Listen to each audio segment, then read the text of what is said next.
Your raise might be quietly buying your life back from you. There is a strange moment that happens to a lot of people. They get the raise, they get the title, they get the offer they were waiting for. And for a few days, maybe even a few weeks, everything feels like proof. Proof that the effort was worth it. Proof that they were not falling behind. Proof that the long hours, the stress, the patience, the swallowing of words, the professional smile, the late replies, the silent pressure, all of it finally meant something. Then life adjusts, quietly, not dramatically. No alarm goes off. No one sits them down and says, "Be careful. This raise is about to cost more than you think." It just begins. A longer commute, a more demanding schedule, a new expectation that you are always reachable, a few more meals bought in a hurry, a better wardrobe because now you have to look the part, a little more stress, a little more convenience spending, a little more exhaustion disguised as responsibility. And one day, months later, the person looks at their life and realizes something very uncomfortable. They are making more money, but they do not feel more free. That is where the real conversation begins, because not every raise is really a raise. Some raises are just a more expensive contract with your own exhaustion. Some promotions do not move you forward. They simply move the walls farther apart so the cage feels bigger. And because the cage looks better, you feel guilty for noticing it is still a cage. That is the part people do not like to say out loud. A higher income can improve your life. Absolutely. Money matters. Money protects. Money creates options. Money can reduce fear. Money can help your family, build investments, pay debt, buy time, and open doors that were completely closed before. But only if the money becomes margin. Only if it gives you more space to breathe. Only if it gives you more ability to choose. If the higher income comes with higher costs, higher stress, higher obligations, higher dependency, and less energy to build anything outside the job, then the number went up. But your freedom may have gone down. And most people never calculate that. They calculate salary. They do not calculate capture. They ask, "How much will I make?" They do not ask, "How much of me will this require?" They ask, "What is the title?" They do not ask, "What kind of person will I become after living this schedule for 2 years?" They ask, "Is this a good opportunity?" They do not ask, "Good for what? Good for status? Good for income? Good for your ego? Good for your family image? Good for your resume? Or good for your actual life?"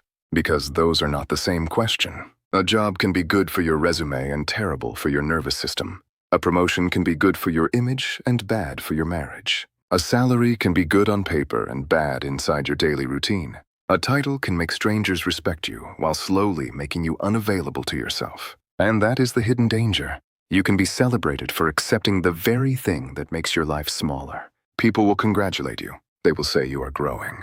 They will say this is what success looks like. They will say you should be grateful. They may even envy you. But envy from other people does not pay back your lost time. It does not restore your sleep. It does not rebuild your health. It does not give back the evenings you no longer own. It does not turn stress into wealth. It only makes the trap feel more respectable. And respectable traps are the hardest to escape. Because when a trap looks like failure, everyone understands why you want out. But when a trap looks like success, you have to explain yourself. You have to justify your discomfort. You have to defend your exhaustion. You have to convince people that looking better on paper is not the same as living better in reality. And sometimes the person you have to convince is yourself. That is the hardest part. Because most people are not only addicted to income, they are addicted to the identity that income gives them. The feeling of being the person who is doing well, the person who is climbing, the person who is serious, the person who can say, "I have responsibilities," the person who is no longer where they used to be. And when you start questioning the real cost of the salary, it feels like you are questioning the entire story you built about your own progress. That is why people defend bad deals. Not because the numbers make sense, because the identity feels too expensive to lose. But financial maturity begins when you can separate your ego from your math, and not just the math of money. The math of life. How much money comes in? How much money leaves? How much time disappears? How much energy is burned? How much health is traded? How much attention gets consumed? How much of your future becomes impossible because your present is too heavy? That is the calculation no one puts in the offer letter. Your official salary is only the visible part. The invisible part is what it costs to keep earning it. And that invisible part can be brutal. Transportation, food outside the home, clothes you would not normally buy, the expensive shortcuts you take because you are tired, the small rewards you give yourself after a bad week, the subscriptions you barely use because you just want to escape, the delivery orders that are not really pleasure. They are recovery, the coffee that is not really coffee. It is survival with a cup holder. The weekend spending that is not really fun. It is compensation. And compensation is one of the most misunderstood expenses in modern life. Because people think they are buying what they enjoy. But often, they are buying relief from the life they are maintaining. That distinction matters. Pleasure gives you something. Relief stops something from hurting for a while. Pleasure feels chosen. Relief feels urgent. Pleasure belongs to a life you want. Relief often belongs to a life you are trying not to feel. And if your job creates so much stress that you need to constantly buy relief, then those purchases are not separate from the job. They are part of the cost of the job. Even if they happen after hours, even if they look personal, even if you paid for them voluntarily. Because the context created the need. This is where people get uncomfortable. They want to believe their salary is one number. Simple, clean, objective. But your real income is not what appears in your bank account. Your real income is what remains after the job has collected its hidden fees. And some jobs have very high hidden fees. They do not charge you directly. They charge you through your habits, through your commute, through your exhaustion, through your convenience purchases, through your health, through your attention, through the kind of life you must build around the job to keep surviving it. And this is why two people can earn the same salary and live completely different financial lives. One person works close to home, has predictable hours, cooks most meals, sleeps enough, has energy after work, keeps expenses low, saves consistently, learns on the side, invests, builds slowly. Another person earns the same amount but spends 2 hours commuting, buys food constantly, arrives home destroyed, pays for convenience, loses weekends mentally, and has no strength left to develop anything outside the job. Same salary, different freedom. Same income, different future. Same number, different life. So the question is not just, how much do you make? The better question is, how much of your life survives the process of making it? Because that is the real salary. Not the deposit, the remainder. Not the gross income, the usable life after the income arrives. And, if that sounds too philosophical, bring it down to something brutally practical. A salary that leaves you money, energy, and time can become an engine. A salary that leaves you only enough money to recover from earning it becomes a treadmill. And a treadmill can make you sweat. It can make you tired. It can make you feel like you are moving. But it does not necessarily take you anywhere. That is the illusion many people live inside. They are exhausted, so they assume they are progressing. They are busy, so they assume they are important. They are paid more, so they assume they are freer. They are promoted, so they assume they are winning. But movement is not progress. Busy is not wealth. Higher income is not freedom. And a bigger title is not a better life unless it gives you more options. Options are the real measure. The option to say no, the option to wait, the option to leave, the option to rest, the option to take a risk, the option to invest, the option to change cities, the option to reject disrespect, the option to survive a bad month without panic, the option to stop treating every paycheck like oxygen. That is what wealth is supposed to buy. Not applause, not just nicer things, not just a better version of the same dependency. Options. Because if you cannot say no, you are not as free as your salary makes you look. And this is where the topic becomes sharper. A lot of people are not underpaid only because the salary is low. They are underpowered because their margin is low. They have no margin in money, no margin in time, no margin in energy, no margin in attention, no margin in health, no margin in patience, no margin in decision-making. Everything is already assigned. Every peso has an owner before it arrives. Every hour has a demand before the day begins. Every weekend has recovery debt attached to it. Every emergency feels like a threat. Every opportunity feels impossible because there is no space to take it. That is not just a financial problem. That is a life architecture problem. And you cannot fix an architecture problem with a slightly higher salary if the structure stays the same. You can pour more water into a leaking bucket. It will still leak. You can earn more inside a broken system. The system will still consume more. That is why some people get a raise and feel better for 3 months. Then they are back to the same pressure, same stress, same lack of savings, same anxiety, same need for the next raise. Because the raise did not change the system. It just fed it. Lifestyle adjusted. Expectations adjusted, stress adjusted, spending adjusted, identity adjusted. But margin did not grow. And if margin does not grow, freedom does not grow. That is the part people miss. They think the problem is income. Sometimes it is. Low income is real. Wages can be insufficient. Cities can be expensive. Transportation can be brutal. Housing can destroy budgets. Not everyone has the same options, and it would be lazy to pretend otherwise. But once income rises, the next problem becomes structure.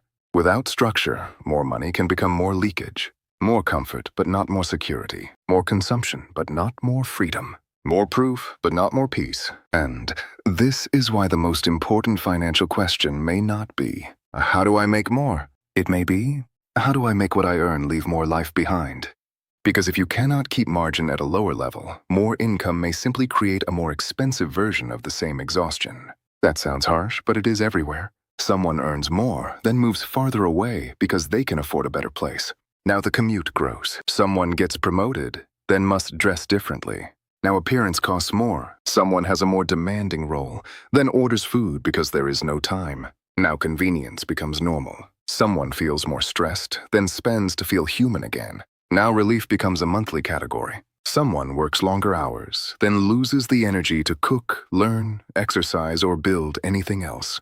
Now the job not only takes time, it takes the energy that could have built escape, and that is one of the most dangerous costs. A job can pay you today while quietly preventing you from building tomorrow. Not because it is evil, not because someone sat in a room and planned your dependency, but because exhaustion has consequences. A tired person does not design a long-term strategy. A tired person looks for the fastest relief.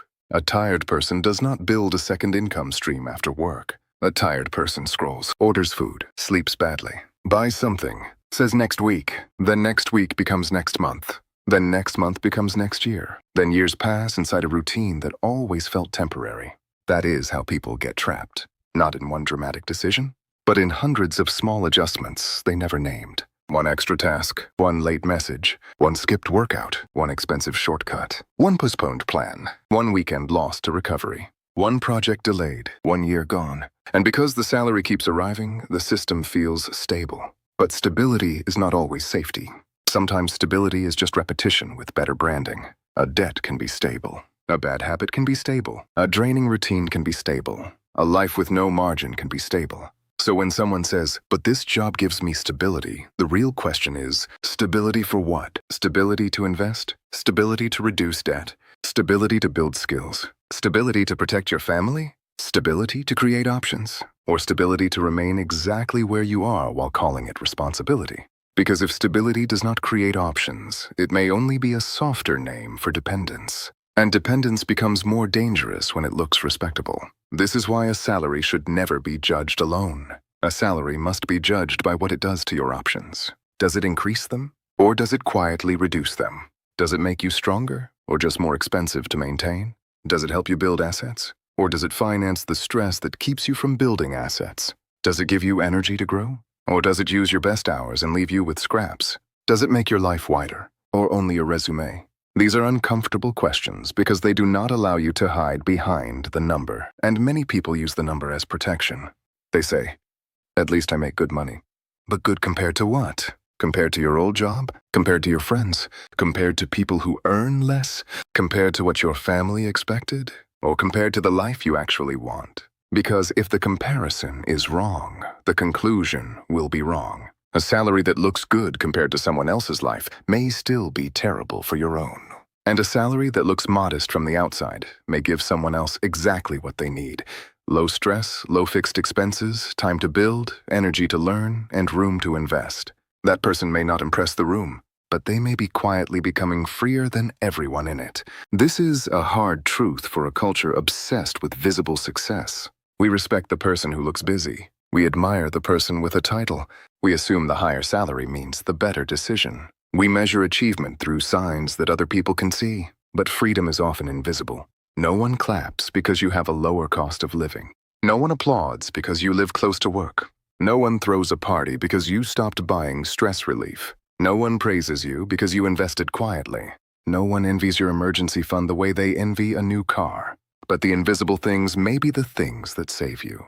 The visible things impress people. The invisible things protect you. And financial maturity is learning to care more about protection than performance. Because performance is expensive. Trying to look successful can cost more than success itself. You buy the clothes, the car, the dinners, the apartment, the trips, the convenience, the image, the proof. And every proof creates a new obligation. Now you must maintain the version of yourself that other people recognized. Now you cannot go backward. Now a smaller job feels like humiliation. Now a cheaper life feels like failure. Now rest feels like laziness. Now saying no feels dangerous. Now your identity depends on a lifestyle that requires the salary that requires the exhaustion. That is not freedom. That is a loop. And the loop is powerful because it is socially rewarded. People do not usually ask, "Are you becoming more free?" They ask, "Are you earning more? Are you moving up? Did you get promoted? Are you doing better?" But what does better mean? If better means more money and less life, is that better? If better means more recognition and less peace, is that better? If better means a nicer office and a body that never rests, is that better? If better means a title that makes you proud but a routine that makes you numb, is that better? This is where you need your own definition. Because if you do not define progress, someone else will sell you theirs. And their definition may be very profitable for them, not for you. The company may define progress as more availability. Your family may define progress as more status. Your friends may define progress as a better lifestyle. Social media may define progress as something worth posting. But your nervous system has its own definition. Your bank account has its own definition. Your future has its own definition. Your body has its own definition. And they are often more honest than the applause. So here is a test, not a perfect test, but a useful one. If your salary disappeared tomorrow, what would collapse first? Your lifestyle? Your identity? Your sense of worth? Your ability to say no? Your plans? Your confidence? Your relationships? Your health? The answer tells you what the salary is really holding together. Sometimes it is holding together a smart strategy. Good. Use it. Sometimes it is holding together a fragile life that cannot breathe without the next deposit. That is more dangerous. And the goal is not to shame anyone for needing income. Everyone needs income. The goal is to stop confusing income with strength. Income is fuel. Margin is power. Income arrives. Margin stays. Income pays bills. Margin creates options. Income can be taken away. Margin gives you time to respond. Income makes you feel safe today. Margin makes you less fragile tomorrow. That difference matters. Because a high income with no margin is not strength. It is speed without brakes. And speed without brakes feels exciting until the road turns. That is why some people who look successful are one emergency away from panic. A delayed payment. A medical problem. A job loss. A market drop. A family crisis. A car repair. A rent increase. One unexpected expense, and suddenly, the impressive salary reveals its weakness. There was income, but there was no cushion. There was movement, but no resilience. There was status, but no room. And room is what everyone needs. Room to think, room to choose, room to recover, room to change direction, room to be human. A life with no room becomes reactive. Everything feels urgent. Everything feels personal. Everything feels threatening. You cannot plan because you are always absorbing impact. You cannot build because you are always catching up. You cannot take opportunity because opportunity requires unused capacity. That is the word, capacity. A better life is not only about making more money. It is about increasing your unused capacity. Unused money, unused time, unused energy, unused attention, unused emotional space. That unused capacity may look inefficient to people who worship constant productivity. But it is not waste. It is freedom stored in advance. It is the ability to respond. It is the space where better decisions are made. And this is why being fully booked, fully spent, fully exhausted, and fully committed is not a flex. It is fragility. A machine running at 100% capacity has no room for surprise. And human beings are not machines. We need room. Without room, every problem becomes a crisis. Without room, every request becomes pressure. Without room, every opportunity becomes impossible. Without room, every job becomes harder to leave. So when you evaluate a salary, evaluate the room it gives you, not just the money. The room. Does this job give you room to become more capable? Room to save? Room to invest? Room to sleep? Room to be patient? Room to learn? Room to be present with people you love? Room to plan an exit if you ever need one? If not, be careful. Because a salary that removes all room from your life is not only paying you, It is occupying you, and there is a difference between being employed and being occupied. Employment uses part of your time in exchange for money. Occupation takes over the architecture of your life, your morning, your meals, your commute, your energy, your mood, your weekends, your shopping, your identity, your future plans, your ability to imagine something else. When a job occupies that much, the salary must be judged much more harshly. Because it is not buying 8 hours. It is shaping everything. And if something shapes everything, it better be building something real. Otherwise, you are not working. You are being absorbed. That is why the next part matters. Because the solution is not simply to hate your job. It is not to romanticize quitting. It is not to pretend everyone can choose an easy life. The solution is to stop measuring work like a child. Children ask, how much? Adults ask, at what cost? And people who want freedom ask, what does this cost me today? And what does it give me tomorrow? That is the only serious question. Because some difficult jobs are worth it. Some intense seasons are strategic. Some sacrifices build skills, savings, assets, reputation, and leverage. Some jobs are bridges. You walk them because they take you somewhere. But other jobs are treadmills. They exhaust you while keeping you in place. And if you cannot tell the difference, you may spend years calling a treadmill a bridge. That is the danger. A bridge has another side. A treadmill only has more treadmill. A bridge leads to more options. A treadmill only requires more endurance. A bridge may be hard, but it changes your position. A treadmill makes you proud of how much you can tolerate. And tolerance is not the same as progress. Some people have become experts at enduring lives they should be redesigning. They call it discipline. They call it ambition. They call it being realistic. But sometimes it is just fear wearing professional clothes, fear of losing status, fear of disappointing family, fear of earning less, fear of explaining a change, fear of admitting that the thing you worked so hard to get is not giving you the life you thought it would. That fear is understandable, but it is expensive. Because the longer you defend a bad structure, the more identity you invest in it. And the more identity you invest, the harder it becomes to leave. That is how people get stuck in success, not failure. Success, the kind that looks good enough to keep defending, but not good enough to feel free. And if this is hitting a little too close, good. Not because the goal is to make you feel bad, but because clarity often starts where comfort ends. The point is not to reject money. The point is to stop worshiping income that does not create freedom. The point is not to work less for no reason. The point is to stop selling all your best capacity for a salary that leaves you too drained to build anything else. The point is not to hate promotions. The point is to evaluate whether the promotion increases your options or only your obligations. Because at the end, the real question is simple. Is this job buying your freedom or renting your life back to you in pieces? Because once you understand that question, work stops looking so simple. It is no longer just a place where you earn money. It becomes a deal. A trade, a contract between your present effort and your future freedom. And if you do not read the contract carefully, you may end up signing away the exact thing you thought you were building. That is why the first step is not quitting. It is not making a dramatic life change. It is not posting some motivational sentence about freedom and then making an impulsive decision. The first step is much quieter. You audit the deal. You look at your job not as an identity, not as a title, not as proof that you are doing well. You look at it like an investor would look at an asset. What does it cost? What does it produce? What risks does it create? What options does it open? What options does it close? What does it give you this year? And what does it make harder 3 years from now? Most people never do that. They look at income. They look at prestige. They look at whether the job sounds better than their last one. They look at whether other people would respect it. But they do not look at the full return on the life they are investing. And life is the capital. That is the uncomfortable part. Your time is capital. Your attention is capital. Your health is capital. Your energy is capital. Your ability to learn is capital. Your emotional stability is capital. Your relationships are capital.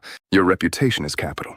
Your ability to make decisions without panic is capital. And when you give too much of that capital to a salary that does not create future leverage, you are not investing. You are consuming yourself, slowly. Professionally, respectably, in a way that looks normal from the outside. That is why a higher salary can still be a bad investment. Not morally bad, Not always, but strategically bad. If it takes your most productive hours, leaves you mentally empty, increases your fixed expenses, raises your stress, and gives you no real path to more autonomy, then you have to be honest. You may be earning more money, but you are getting a poor return on your life. And people hate hearing that because it sounds too cold. But sometimes cold is useful. Cold analysis protects you from warm illusions. The warm illusion says, they offered me more. I should take it. Cold analysis asks, more what? More money? Good. More responsibility? Maybe. More learning? Useful. More future options? Excellent. More time lost? Dangerous. More stress? Costly. More lifestyle pressure? Be careful. More dependency? That is not progress. That is a trap with a better salary band. The problem is that we are trained to respect income more than autonomy. From a young age, people ask what you want to be. Then they ask what you studied. Then where you work. Then what position you have. Then how much you make, directly or indirectly. Almost no one asks, are you becoming harder to control? But maybe they should, because that is one of the best measures of financial progress. Not whether you look richer. Not whether your job sounds impressive. Not whether people assume you are doing well, but whether you are becoming harder to pressure, harder to scare, harder to manipulate, harder to trap. That is what margin does. Margin gives you spine. Margin gives you patience. Margin gives you room to negotiate. Margin gives you the ability to say, no, that does not work for me. And that sentence is expensive. Most people cannot afford it. Not because they lack character, but because they lack margin. When every bill depends on the next paycheck, saying no feels dangerous. When your lifestyle is built to the edge of your income, rest feels irresponsible. When your identity depends on your position, walking away feels like death. When your debt requires your obedience, every job becomes harder to leave. So the question becomes, is your salary making you stronger? Or is it only making your cage more comfortable? That is the kind of question you need to ask before you celebrate too quickly. Because a comfortable cage can still be a cage. And sometimes comfort is what keeps people inside. If a situation is terrible, you may fight it. If it is just uncomfortable enough to hurt, but comfortable enough to tolerate, you may stay for years. That middle zone is dangerous. Not miserable enough to escape. Not good enough to thrive. Just stable enough to postpone yourself. And postponing yourself can become a lifestyle. You say, after this project, after this quarter, after this promotion, after I save a little more, after things calm down, after next year. But the system that consumes your margin rarely becomes generous on its own. If your life has no space now, more responsibility usually does not create space later. It creates more reasons to stay busy, more reasons to delay, more reasons to say you cannot change yet. And that is why some people spend years waiting for a future that their routine is actively preventing.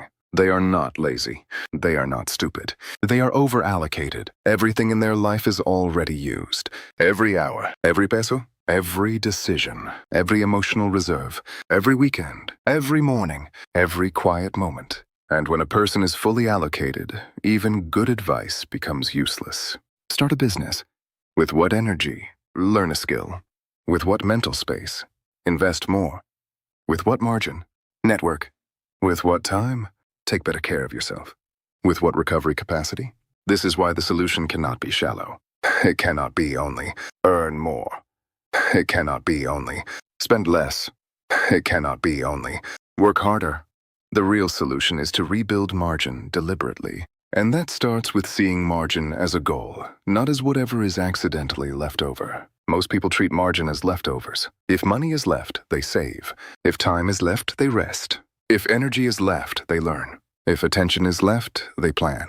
But nothing important should depend on leftovers, because a demanding life will always eat leftovers. If your future only gets what remains after everyone else has taken from you, your future will be underfunded. So you reverse the order. You do not wait to see if your life leaves room for freedom. You design room for freedom first. That may sound simple. It is not easy, but it is simple.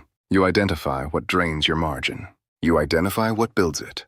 Then you start shifting the system. Not perfectly, not overnight, but intentionally. Maybe that means refusing unpaid responsibilities that only increase stress without increasing leverage. Maybe it means not upgrading your lifestyle every time your income rises. Maybe it means living closer to work, even if the place is less impressive. Maybe it means preparing food, not because you are cheap, but because you refuse to let exhaustion tax you every day. Maybe it means buying fewer symbols and more options. Maybe it means using a raise to increase investments, not appearances. Maybe it means looking for a job that pays slightly less but gives back 10 hours a week. Maybe it means using your current job as a bridge with a real exit plan instead of treating it as a personality.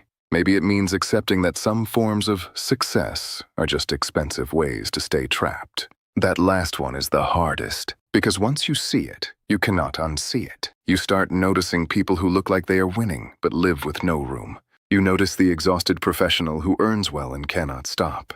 You notice the person who buys nicer things but becomes more afraid every year. You notice the friend who got promoted and disappeared from their own life. You notice the coworker who jokes about burnout because saying it seriously would hurt too much. You notice yourself, and that can be uncomfortable. But discomfort is not always bad. Sometimes discomfort is your mind refusing to keep lying.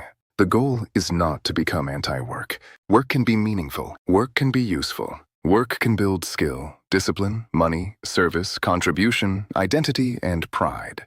The goal is not to pretend that every job is exploitation, or every boss is evil, or every ambition is a trap. That would be lazy. The real point is sharper. A job should be evaluated by whether it helps you become less dependent over time. If it does, use it well. If it does not, be careful. Because a job that pays you today but makes you more dependent tomorrow is not neutral. It has a direction, and you need to know that direction before you give it years of your life. This is especially important when you receive a raise. A raise is a test, not only of your career, of your discipline, of your identity, of your ability to resist the automatic upgrade. The automatic upgrade is the silent killer of margin. More money comes in, and immediately your life finds a way to absorb it. A better apartment, a better car, more eating out, more convenience. More subscriptions, more gifts, more trips, more I deserve this. Again, there is nothing wrong with enjoying life. The problem begins when every increase in income becomes an increase in obligation. Because then income rises. But freedom does not. You simply move the baseline higher. Now you need more to feel normal. Now a lower paying but healthier opportunity feels impossible. Now a career change becomes too expensive. Now rest feels like a threat to the lifestyle. Now you are not working for freedom. You are working to maintain the upgraded version of your cage. That is why one of the most powerful decisions is to let your income rise faster than your lifestyle. Not forever in a miserable way. Not by living with shame, but strategically, let the gap grow. That gap is margin, and margin is where freedom begins. At first, the gap may look small. A little saved, a little invested, a little less debt, a little more emergency fund, a little more time protected. A little more energy preserved. But small gaps repeated become distance. Distance from panic. Distance from dependency. Distance from desperate decisions. Distance from needing approval. Distance from tolerating disrespect. Distance from saying yes when everything in you wants to say no. That distance is wealth. Maybe not flashy wealth, but real wealth. The kind that changes how you stand in a room. The kind that makes you less afraid. The kind that lets you negotiate with a calmer voice. The kind that gives you the power to think before reacting. That is what a salary should help you build. Not just a lifestyle, a position. A stronger position in your own life. And if your current salary is not doing that, then the answer is not always to quit. Sometimes quitting without margin creates a worse problem. The answer is to start converting the job from a cage into a bridge. A cage keeps you there. A bridge takes you somewhere. Same job, different strategy. If your job gives you income, use part of that income to buy future independence. If your job gives you experience, turn it into skills that can travel with you. If your job gives you contacts, build relationships that outlive the position. If your job gives you predictable hours, protect some of those hours like they are sacred. If your job gives you stress, do not pretend it is free. Account for it. Reduce the things that make it worse. Stop paying unnecessary taxes on your own exhaustion. And if your job gives you nothing but survival, then at least stop calling it destiny. Call it what it is. A temporary source of income that needs a plan around it. That naming matters, because when you name something correctly, you stop worshiping it. You stop saying, "This is who I am," and you start saying, "This is what I am using right now." That shift is enormous. A job you worship can control your identity. A job you use can serve your strategy. And yes, using a job does not mean doing bad work. It does not mean being irresponsible. It does not mean being cynical. It means you remember that your life is bigger than the institution that pays you. You can be professional without surrendering your entire future. You can be committed without being consumed. You can be grateful without being blind. You can work hard without letting work become the only proof that you exist. That is a mature relationship with money and work. Not resentment, not fantasy, not blind loyalty, strategy. And strategy requires honesty. So here is another uncomfortable question. If your job never changed and your salary only rose slightly each year, would you want your life to look like this 5 years from now? Do not answer with what sounds responsible. Answer with your body. Would you want this morning routine? This commute? This stress? This amount of energy? This relationship with food? This relationship with sleep? This relationship with your family? This relationship with your phone? This relationship with your own thoughts? This relationship with money for 5 more years? If the answer is no, then you need more than a raise. You need a redesign, because a raise inside the wrong design may only extend the wrong design. It may make it more tolerable, more respectable, more difficult to leave, but still wrong. And that is the tragedy of many careers. People do not stay because they love the life. They stay because the life became too expensive to change. They built expenses around the salary.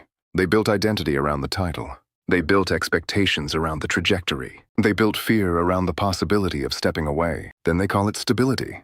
But deep down, they know they are not choosing freely.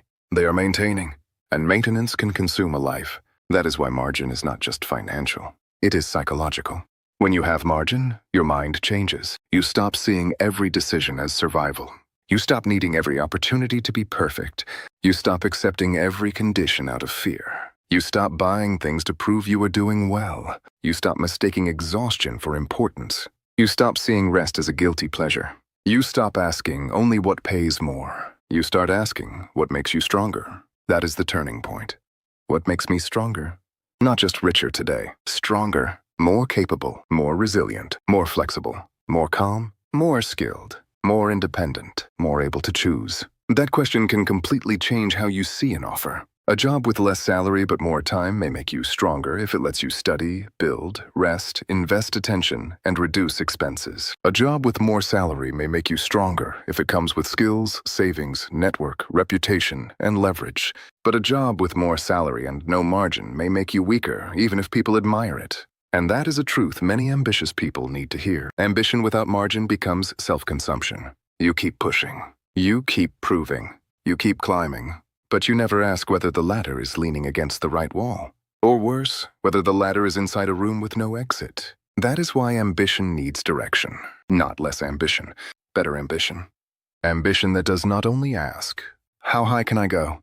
But what does going higher cost and what does it give back? Because climbing is not automatically noble. Sometimes climbing is just obedience with applause. Sometimes climbing is fear of being ordinary. Sometimes climbing is a way to avoid asking what you actually want. Sometimes climbing is easier than choosing. And choosing is the real adult skill. Choosing means you may disappoint someone.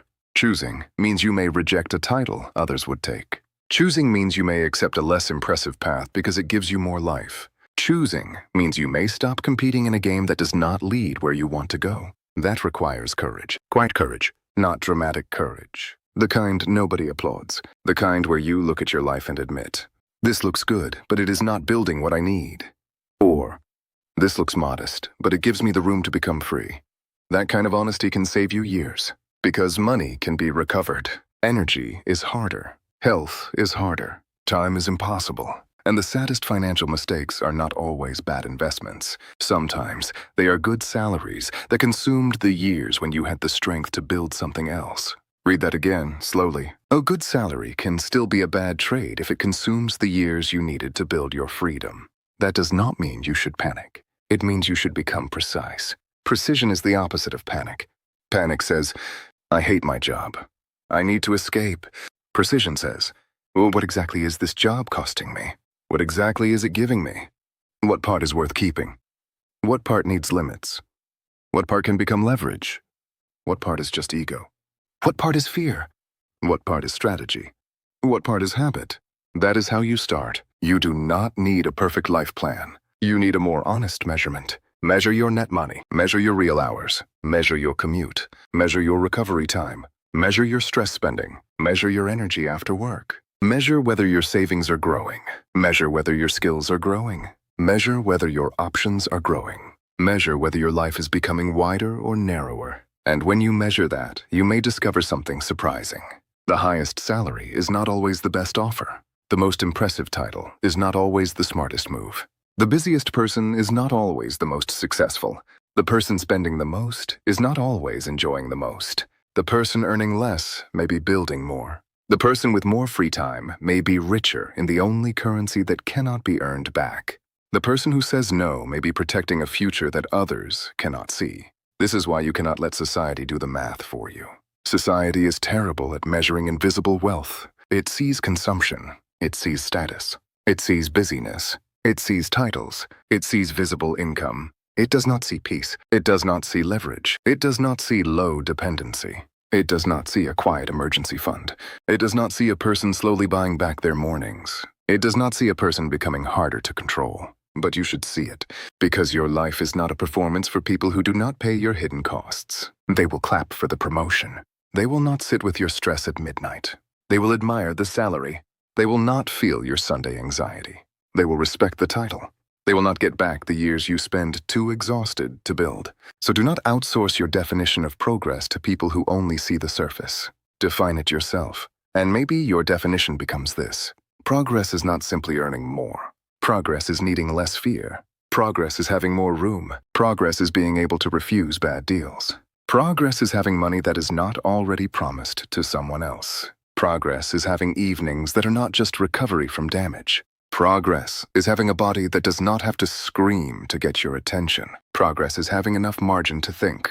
Progress is having a life that can absorb surprise without falling apart. That is progress. And yes, money is part of it, a very important part, but money is not the whole measurement. Money without margin is pressure. Money with margin is power. That is the distinction. So the next time someone offers you more, do not reject it automatically. Do not accept it automatically either. Interrogate it. Ask what it wants from you. Ask what it will do to your mornings. Ask what it will do to your meals. Ask what it will do to your sleep.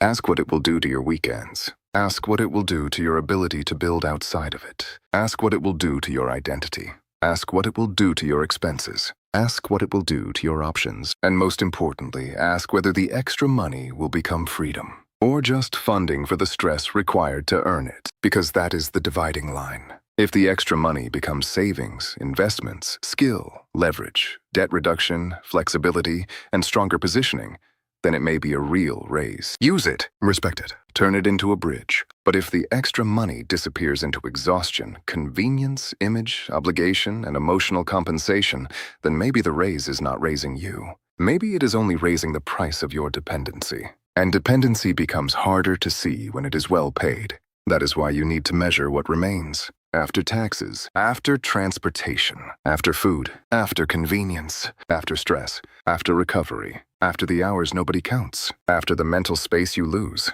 after the weekends you use to become functional again, after the purchases that exist only because your week is unbearable. After all of that, what remains? Money, energy, time, health, options, or only the right to repeat the same cycle at a slightly higher level? That is the question. And maybe the answer will not be pleasant, but it will be useful, because once you know the real cost, you can make a real decision. Maybe you stay but with a plan. Maybe you negotiate. Maybe you stop upgrading your lifestyle. Maybe you build a fund. Maybe you start investing. Maybe you protect 2 nights a week for a future project. Maybe you look for something closer. Maybe you accept the promotion, but only with boundaries. Maybe you reject it and stop feeling guilty. Maybe you keep the job but stop letting it define you. Maybe you finally admit that the salary was never the full story. That admission is powerful, because a person who sees the full story is harder to trap. They can still work. They can still earn. They can still be ambitious. But now they are awake. They are not hypnotized by the number. They are not seduced by the title alone. They are not ashamed of wanting a life that does not require constant recovery. They are not impressed by expensive dependency. They are not trying to look successful at the cost of becoming fragile. They understand that the goal is not to avoid work. The goal is to avoid building a life where work owns everything. Your mornings, your nights, your meals, your mood, your health, your spending, your identity, your future, your ability to choose. Because once work owns all of that, the salary is no longer just income. It is rent paid for access to your own life. And you should be very careful with any deal that gives you money while making your life less yours. So maybe the real financial question is not, how do I make more money? Maybe the deeper question is, how do I make sure the money I earn actually returns me to myself?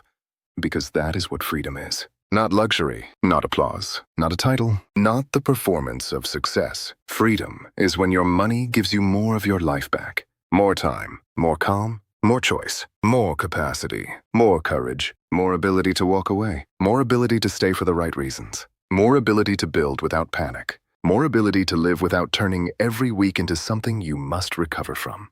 And if a salary helps you do that, it is valuable. Even if it is not the highest number in the room. If a salary does not help you do that, then be careful. Even if everyone else is impressed, because other people can admire your cage. They do not have to live inside it. You do. And that is why the final calculation is not only financial. It is personal. It is strategic. It is almost moral. What kind of life are you allowing your income to build? A life that looks successful? Or a life that becomes freer? A life that performs stability? Or a life that develops real strength? A life where you earn more every year but remain terrified of losing the paycheck? Or a life where every year, little by little, you become less dependent? That is the direction that matters. Not one raise, not one job, not one title. Direction. Are you becoming more trapped or more free? More fragile or more resilient? More expensive to maintain or harder to control? More impressive or more alive? That last one may be the most important. Because what is the point of earning more if you become less alive in the process? What is the point of a better title if you become unavailable to the people and projects that actually matter? What is the point of a higher salary if it only buys you better ways to tolerate the life that salary requires? This is not an argument against ambition. It is an argument for cleaner ambition. Ambition that does not worship numbers. Ambition that asks for margin. Ambition that does not confuse exhaustion with worth. Ambition that understands the difference between income and freedom. Because income is what they deposit. Freedom is what your life keeps after the deposit. So the next time you see an offer, a raise, a promotion, or a new opportunity, do not only ask, "Oh, what will I earn?" Ask, "What will this make possible?" And also, "What will this make harder?" Because every salary answers both. It opens some doors. It closes others. It gives you something. It takes something. The mature person does not pretend there is no cost. The mature person asks if the cost is worth paying, and if it is, pay it consciously. Use the opportunity. Build the margin. Turn the money into options. Let the job become a bridge. But if the cost is not worth paying, do not let the world shame you into calling it success. There are things more valuable than being impressive. Being free is one of them. Being healthy is one of them. Having room to think is one of them. Having a life that does not collapse without constant exhaustion is one of them. And if that sounds less glamorous than a raise, maybe that is exactly why more people miss it. Freedom is often quiet. It does not always announce itself. Sometimes it looks like a smaller apartment and a bigger savings rate. Sometimes it looks like a less impressive job and more energy at night. Sometimes it looks like saying no to a promotion that would have consumed you. Sometimes it looks like staying in a job but using it with ruthless clarity. Sometimes it looks like driving an older car while your investments grow. Sometimes it looks like eating at home, sleeping better, and not needing everyone to understand your choices. Sometimes it looks boring, but boring can be powerful. Boring can be stable. Boring can be the place where options are built. And options are the quiet foundation of freedom. So do the real calculation, not just the salary calculation, the life calculation. What comes in, what leaves, what remains, what grows, what disappears, what gets stronger, what gets weaker, what do you gain in money, what do you lose in life? And when you know that, you can make a decision that is actually yours, not your employer's, not your family's, not your coworkers, not social media's, not your ego's. Yours. That is the moment a person starts becoming financially awake. Not when they earn a lot, not when they buy impressive things, not when people assume they are doing well, but when they stop letting visible income distract them from invisible cost. Because the real salary is not the number on the offer. The real salary is what remains of your life after earning it. And if that sentence makes you uncomfortable, stay with it. Discomfort is not always a warning to run away.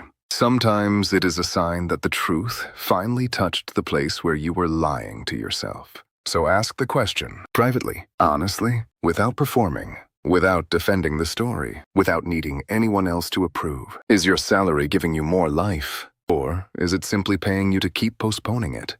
That answer may not change everything today, but it can change what you accept next. It can change what you tolerate. It can change what you buy. It can change what you protect. It can change what you call success. And once your definition of success changes, many traps stop working. Not because they disappear, but because you can finally see the price tag. And when you can see the full price, you become much harder to buy.